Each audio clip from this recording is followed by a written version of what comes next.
안녕하십니까, 유비스쿨입니다.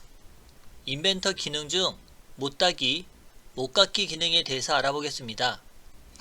우선 못따기와 못깎기라고 하는 기능을 알아보기 전에 우리 기본체에 대한 기능을 먼저 알아보겠습니다. 화면에 보시면 기본체라고 하는 아이콘을 선택을 하시게 되면 지금같이 상자, 원통, 구, 원함과 같이 아이콘의 형태가 나타나는 걸 확인할 수 있습니다. 이 중에 사각형에 해당하는 상자 기능을 선택을 하시고 XY 평면을 선택한 후 원점을 기준으로 마우스로 찍지 마시고 치수로 50, 키보드에 탭 입력해서 50이라고 하는 값을 입력을 하게 됩니다. 돌출이라고 하는 기능이 자동으로 생성이 되고 현재 높이 값을 50으로 변경을 시켜줍니다. 확인 버튼 누르면 사각형 상자의 모양이 되고요. 가운데 휠 더블 클릭을 하시게 되면 이와 같이 상자의 형상을 만들 수 있습니다. 못따기라고 하는 기능에 대해서 먼저 알아보겠습니다. 못따기라고 하는 기능을 선택하면 화면에 보이시는 것처럼 거리라고 되어 있는 대칭과 두거리라고 하는 비대칭, 다음과 같이 각도라고 하는 기능 3가지가 나와 있습니다.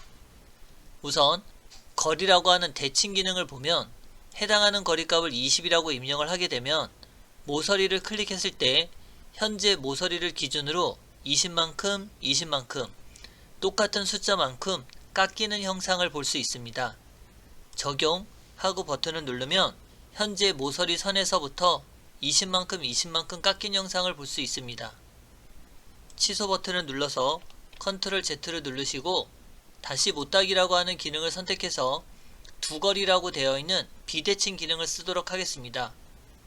한쪽은 거리값을 10으로 변경을 시켜서 해당하는 모서리를 클릭하고 나면 지금처럼 이쪽은 10, 이쪽은 20과 같이 비대칭으로 형성하게 됩니다. 이때 이 방향이 서로 반대가 되었다면 반대 방향이라고 하는 걸 눌러서 서로의 방향을 변경시킬 수 있습니다.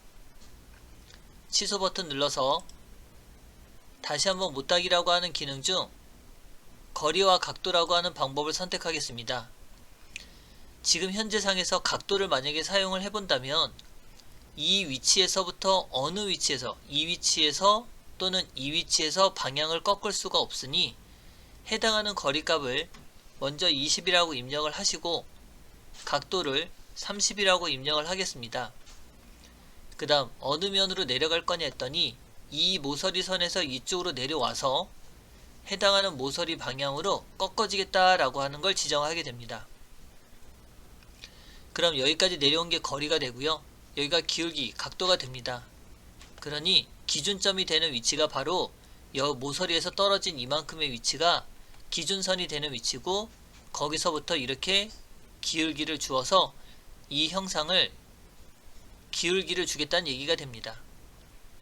자, 이와 같이 기울기가 형상이 되고 나면 각도를 30으로 입력을 하고 30으로 입력을 하고 확인 버튼 누르고 나가면 이와 같이 못따기 기능을 쓸 수 있습니다. 대칭, 비대칭, 각도라고 하는 3가지 방법을 사용할 수 있습니다. 못깎기라고 하는 기능을 선택하게 되는데 가장 일반적인 기능은 이 상수라고 하는 방법을 통해서 작업을 하게 됩니다. 해당하는 모서리를 클릭하고 나면 이 모서리에 둥글기 10을 주겠다 이 얘기가 됩니다. 모드 선택이라고 하는 기능이 있는데 모드 선택은 모서리를 선택하게 되면 모서리와 모서리를 마우스를 클릭할 때마다 해당하는 객체의 필렛 값을, 즉 못깎기라고 하는 값을 줄 수 있는데 루프라고 하는 기능을 선택해 버리면 한꺼번에 이 형상을 붙어있는 선들은 다 한꺼번에 이와 같이 모서리 기능을 줄 수 있게 됩니다. 자, 취소를 누르고요. 이번에는 못깎기 기능 중 피처라고 하는 기능이 있습니다. 피처는 이 형상 전체에 란 뜻입니다. 이 형상 전체에 지금같이 이렇게 모서리를 줄 수 있게 되죠. 그래서 처음에는 모서리, 루프, 피처라고 하는 기능 중 모서리 기능만 사용해서 작업하는 거로 생각하시면 됩니다. 자, 모서리 기능이 선택이 되어 있다면 해당하는 객체를 주었을 때 필렛 값을 주는 건 이제 하셨을 겁니다. 그럼 이제 면 못깎기라고 하는 기능이 있는데 해당하는 면을 클릭하시고 해당하는 면을 클릭하면 이와 같이 면과 면이 교차하는 곳에 둥글기 값을 줄 수 있습니다. 이 기능을 면 못깎기라고 하고요. 컨트롤 Z를 눌러서 취소, 못깎기 기능을 줄 때 여기에 보면 전체 둥근 못깎기라고 하는 기능이 있어서 면을 3번 선택하시면 됩니다. 우선 첫 번째 이쪽 면을 선택하시고 여기를 윗면이라고 선택하고 이쪽을 반대편이라고 생각을 한다면 이와 같이 형상을 줄 수 있죠.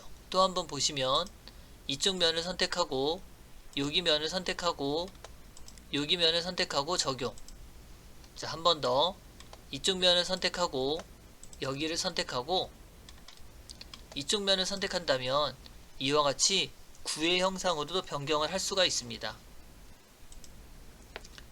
자, 컨트롤 Z를 눌러서 취소 해서 사각형의 원형 형상으로 다시 변경을 시킨 후 못깎기라고 하는 기능 중 이제 변수에 대해서 알아보도록 하겠습니다. 변수는 해당하는 모서리를 마우스를 클릭을 하시고 이렇게 점이 존재하게 되는데 이때 이 시작하는 곳에 반지름 값을 5로 변경을 하시고 끝나는 곳의 R값을 15로 변경을 하시면 시작하는 곳과 끝에의 모서리의 R의 반경값이 달라지게 됩니다. R값의 변화가 생기는 형태를 취하게 되죠. 해당하는 모서리를 클릭을 하게 되면 이곳에 이렇게 R값을 변경을 시킬 수가 있습니다. 그래서 이 현재의 값을 만약에 20이라고 변경을 시킨다면 작아졌다, 커졌다, 작아졌다 하는 형상을 볼 수 있고요. 이 위치에 대해서는 지금처럼 이렇게 위치를 변경을 시킬 수 있어서 내가 원하는 위치의 형상을 변경을 시킬 수 있다고 보시면 됩니다. 자, 이와 같이 사용하는 기능을 변수라고 하고요. 취소 버튼 눌러서 나가도록 하겠습니다. 못깎기라고 하는 기능 중 셋백이라고 하는 기능을 선택하게 될 텐데 이거는 바로 쓸 수 있는 기능이 아니고 앞에 상수에 들어가서 모서리의 R값을 5로 변경을 하고 모서리를 3군데를 선택하게 됩니다.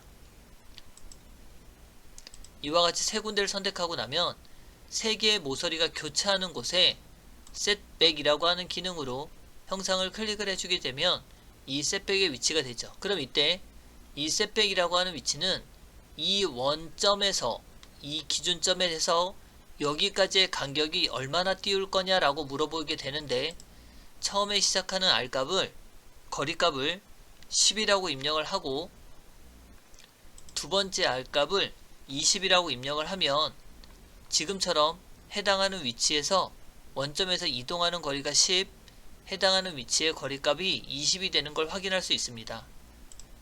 물론 세 번째 값을 입력하고 30이라고 입력하면 모서리에서 떨어진 값이 30이 되겠죠. 이와 같이 이 모서리의 R값을 변경을 시키고자 할 때 사용하는 기능이 셋백이라고 합니다. 취소 버튼 누르고 나가시면 우리가 못깎기라고 하는 기능 중 가장 많이 사용하는 기능은 이 상수라고 하는 기능 중 해당하는 모서리를 클릭해서 해당하는 R값을 주어서 내가 둥글기 모서리를 만드는 기능이 가장 많이 사용을 하게 됩니다. 자, 지금까지 못따기와 못깎기에 대해서 알아보았습니다. 이상으로 강의를 마치도록 하겠습니다. 수고하셨습니다.